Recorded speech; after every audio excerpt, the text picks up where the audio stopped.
Hare Krishna, ladies and gentlemen. This side Janvi Singh from RS Worldwide Visa Hub Services. आपका Croatia का visa आ रखा है या आने वाला है। फ्लाई करते समय किन किन बातों का रखना है आपको खास ख्याल, इन बातों के ऊपर ये वीडियो बनने वाली है। वीडियो को पूरी देखिएगा, तभी आपको सारी बातें अच्छे से समझ में आएंगी। क्योंकि कुछ दिन पहले, आज से 2 दिन पहले मेरे को दिल्ली से कॉल आया और मेरे को एक कैंडिडेट बहुत ही ज़्यादा उदास होके बोला कि मैम मेरा वीज़ा आ गया, सब कुछ हो गया, मेरी फ़्लाइट होने वाली थी, पर पता नहीं शायद मेरे एजेंट ने जो है वीज़ा जो है गलत फेंक दिया है, इस वजह से मेरी फ़्लाइट नहीं हुई। क्योंकि क्या होता है कि आप लोगों को जो है वीज़ा देने के बाद भी जब तक आप काम पे नहीं लग जाते हैं तब तक आपको अपने कंसल्टेंट या अपने वीज़ा पे कहीं ना कहीं डाउट होता है। अगर ये वीडियो बिल्कुल आप ही की सोच से मैच करती है तो कमेंट करके ज़रूर बताइएगा, क्योंकि मुझे पता है जब तक आपको आपकी मंजिल तक नहीं पहुंचाया जाता है तब तक कहीं ना कहीं, कितना भी आप बोल लीजिए कि आई ट्रस्ट यू और आप ही हमारे लिए सब कुछ हैं, आप ही हमारे अन्नदाता हैं, कितना भी बोल लीजिए, तब भी जब तक आपको जॉब और आपकी सैलरी नहीं मिल जाती है तब तक कहीं ना कहीं एक कोने में आपको डाउट होता है। तो उसी तरीके से मेरे पास जब कॉल आया तो मेरे को सारी इन्फॉर्मेशन उन्होंने दी। मैंने उनसे पूछा कि किस किस वजह से आपसे क्या क्या पूछा गया और क्या कारण था आपका बोर्डिंग ना होने का, तो उन्होंने मुझे सारी बातें जो है बताई। ऐसा पहले भी स्टार्टिंग के मई में मेरे फ्रेंड की जब फ़्लाइट थी और बोर्डिंग तब भी नहीं हो पाई थी, वो डेट थी 4 मई को उनकी फ़्लाइट थी, पर बोर्डिंग नहीं हो पाई। बोर्डिंग का रीज़न क्या था वो भी मैं इस वीडियो के थ्रू बताऊंगी। वीडियो को पूरी देखिएगा। वीडियो अच्छी लगती है तो वीडियो लाइक करके और कमेंट करके ज़रूर बताइएगा। आपके कमेंट्स मेरे लिए बहुत ही ज़्यादा महत्वपूर्ण हैं, क्योंकि आपके कमेंट से और लाइक से मुझे प्रेरणा मिलती है आगे अपडेटेड वीडियो बनाने की। और अगर आप विदेश से रिलेटेड वर्क परमिट या फिर स्टडी वीज़ा में इंटरेस्ट लेते हैं, आप चाहते हैं विदेश में जाके एक जॉब करना या फिर विदेश में जाके स्टडी करना, तो उसके लिए अपडेटेड वीडियो मैं बहुत सारी लेके आने वाली हूँ। मेरे चैनल को सब्सक्राइब कीजिए, लाइक कीजिए और सब्सक्राइब के बगल में एक बेल आइकन का बटन है, वो ज़रूर दबा दीजिएगा। उससे क्या होता है, नोटिफिकेशन जब मैं वीडियो अपलोड करूँगी डायरेक्ट नोटिफिकेशन आपके पास जाएगी। तो देखिए, जब भी आप किसी भी कंट्री में फ़्लाई होते हैं तो आप लोगों के अलग अलग एक्सपेक्टेशंस होती हैं, ना कि आपकी फैमिली के भी बहुत सारे एक्सपेक्टेशंस होते हैं कि मेरा बेटा जा रहा है या मेरा भाई जा रहा है या हस्बैंड जा रहे हैं और अब हमारी प्रॉब्लम्स का सलूशन होगा। कितना बुरा लगता है कि आप जिस एक्सपेक्टेशंस से फ़्लाई करने वाले हैं और आप बैग उठा के वापस आते हैं और आप बोलते हैं कि मेरी इस गलती के वजह से मुझे बोर्डिंग नहीं मिली। तो उन चीज़ों का ख्याल रखना है, चाहे आप वर्क वीज़ा पे जा रहे हो, चाहे आप स्टडी पे जा रहे हो। क्योंकि काफ़ी सारे मेरे ऐसे भी स्टूडेंट्स हैं जो कि स्टडी मेरे थ्रू अप्लाई किया है, काफ़ी ऐसे भी हैं जो कि आने वाले टाइम में वर्क परमिट पे अप्लाई करने वाले हैं। तो पहले मैं आपको एक चीज़ बता दूं, जैसे कि मैं पहले भी बता चुकी हूँ कि एक चेकलिस्ट होती है, उसी अकॉर्डिंग एक माइंड में चेकलिस्ट बना लीजिए। अपने फ्रेंड के साथ वो चेकलिस्ट शेयर कीजिए कि अगर मैं फ़्लाइट कर रहा हूँ तो एक दिन पहले मेरे को रिमाइंडर दे दे, या फिर फ़्लाइट के टाइम पे मुझे रिमाइंडर दे दे घर से निकलते टाइम। ये डॉक्यूमेंट्स मेरे लिए मैंडेटरी हैं, जिनमें से मैं आपको बता दूँ कि पासपोर्ट, आपको पासपोर्ट चेक करना है कि आपने पासपोर्ट रखा है। उससे पहले मैं आपको बता दूं, आपको 2 जो है फाइल्स बनानी है। प्लास्टिक के बैग जो आते हैं, मिल जाते हैं इजीली 5-10 रुपए में, तो वो आपको कैरी करने हैं। 2 बैग्स आपको कैरी करने हैं। एक में आपने ओरिजिनल डॉक्यूमेंट्स रखने हैं। अगर आप स्टडी पे जा रहे हैं या फिर एकेडमी स्टडी पे या वर्क परमिट पे जा रहे हैं, आपके पास सर्टिफिकेट है, आपका रिज्यूम है, आपकी पीसीसी है, ठीक है, आपके पासपोर्ट साइज़ फ़ोटोज़ हैं, क्योंकि फ़ोटोज़ भी ले जाना मैंडेटरी है अगर आप किसी भी वीज़ा पे जा रहे हो। क्योंकि अगर वहाँ कंट्री में जाते हैं तो आपको सबसे ज़्यादा कॉस्टली फ़ोटोज़ या फ़ोटो कॉपीज़ ये बहुत ज़्यादा कॉस्टली पड़ती हैं, तो इन चीज़ों का आपको रखना है ख्याल। 2 पॉकेट जब आपको ने 2 फाइल बनाई हैं तो एक में ओरिजिनल डॉक्यूमेंट्स रखने हैं, वो क्या क्या होंगे वो भी मैं बताने वाली हूँ।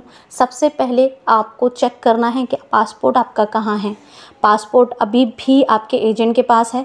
एजेंट के पास है तो पासपोर्ट टाइम पे अपने पास ले लीजिएगा, ताकि फ़्लाइट के टाइम पे आपको, क्योंकि कई बार ऐसा होता है कि हम लोग अपने एजेंट पे इतना ट्रस्ट करते हैं कि ऑन टाइम वो जो है एयरपोर्ट पे दे जाएंगे या कुछ, फिर भी जो होती है कुछ ना कुछ मिस्टेक की वजह से एजेंट टाइम पे नहीं आ पाते हैं या कहीं स्टक होते हैं, तो आपकी फ़्लाइट उस दौरान भी रह जाती है।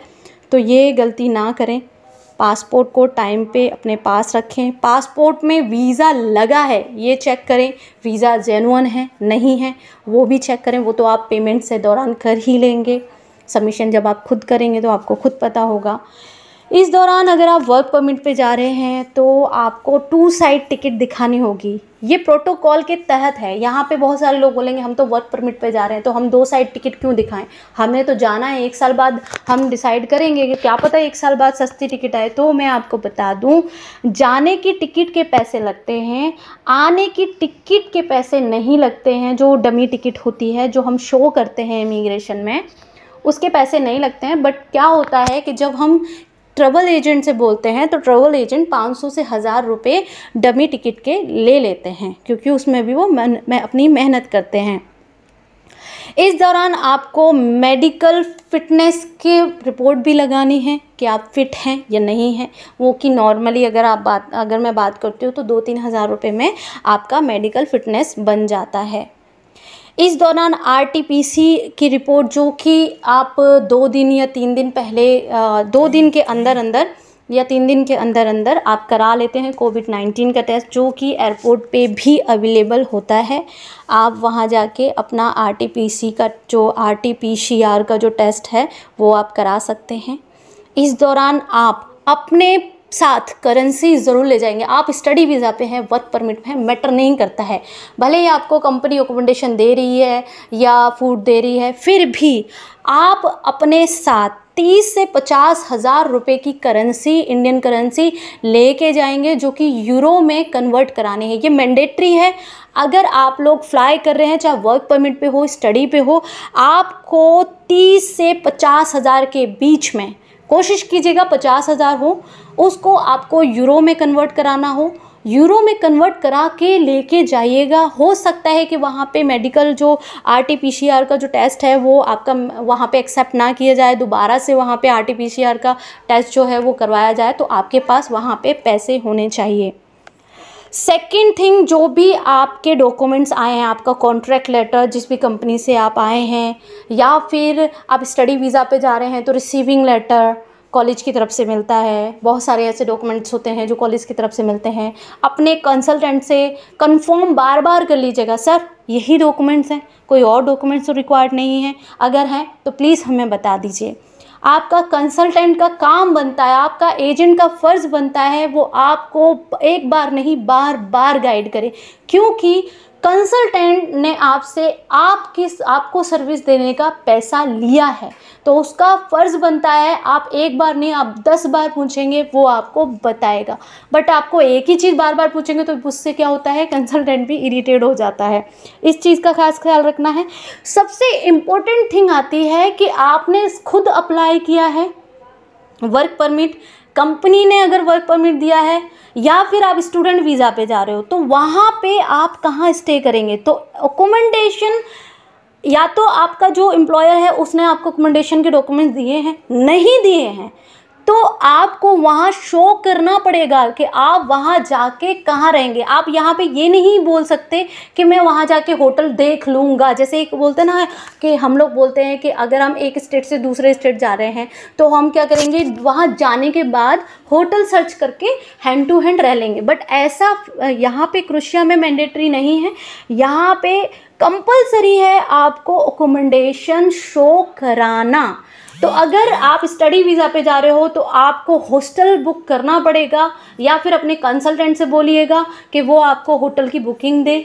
ठीक है, आप वर्क परमिट पे जा रहे हो तो एक बार दोबारा से चेक कर लीजिएगा, क्योंकि लास्ट वाली जो गलती हुई है उन कैंडिडेट्स की, वो उनकी 2 गलती थी। एक तो अकोमोडेशन के डॉक्यूमेंट्स नहीं थे, दूसरा उनका जो वैक्सीन है कोविड-19 की जो वैक्सीन, जो कि 18 से ऊपर 18 से प्लस जो भी हमारे कैंडिडेट या स्टूडेंट हैं वो मैंडेटरी कर दी है। WHO से अप्रूव्ड वैक्सीन होनी चाहिए जिसका 1 डोज आप लगवा लीजिएगा। अगर सेकंड डोज नहीं लग पाता है तो कोई दिक्कत नहीं है, वो वहाँ जाके लग जाएगा। अगर आपका वीज़ा आ गया है और फ्लाइट टिकट सब कुछ नॉर्मल हो गई है, कोशिश कीजिएगा दोनों डोज लगवाने का। अगर एक भी डोज लग गया है तो कोई दिक्कत नहीं है, 1 डोज आप वहाँ जाके भी लगवा सकते हो। जिस भी टाइम आप वैक्सीन ले रहे हो तो वहाँ पे आधार कार्ड की जगह पे आप अपना पासपोर्ट नंबर अपडेट कराइएगा। पासपोर्ट नंबर को एक बार फिर से वेरीफाई कर लीजिएगा कि पासपोर्ट नंबर सही है या नहीं है। आपको मैं बता दूं, ये 2 चीज़ें जो कि उन कैंडिडेट की गलती की वजह से उनकी जो बोर्डिंग है नहीं हो पाई, वो चीज़ आप मत रिपीट कीजिएगा।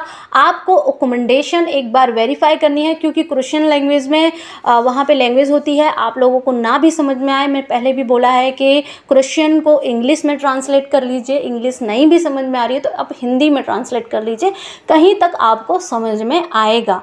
इन चीज़ों का खास तौर पे ध्यान रखना है। वैक्सीन ज़रूर लेनी है। वैक्सीन, जो भी वैक्सीन आप ले रहे हो वो WHO से अप्रूव्ड होनी चाहिए, वही वैक्सीन आप लीजिएगा। वीडियो कैसी लगी है ज़रूर बताइएगा कमेंट के थ्रू। अगर आपने अभी तक मेरा चैनल सब्सक्राइब नहीं किया है तो मेरे चैनल को सब्सक्राइब ज़रूर कर दीजिएगा और ऐसे ही प्यार बनाए रखिएगा, क्योंकि आने वाले टाइम में मैं बहुत अच्छी अपडेट जो है शेंगेन कंट्री, यूरोपियन कंट्री और भी बड़ी बड़ी कंट्रियों का अपडेट लेके वीडियो बनाने वाली हूँ। उसके लिए आपको मुझे सब्सक्राइब करना होगा, बेल आइकन को दबा दीजिएगा ताकि जैसे ही वीडियो अपलोड हो आपके पास डायरेक्ट नोटिफिकेशन आ जाए। आपने अपना कीमती समय दिया, उसके लिए धन्यवाद। आपका दिन शुभ हो। हरे कृष्णा।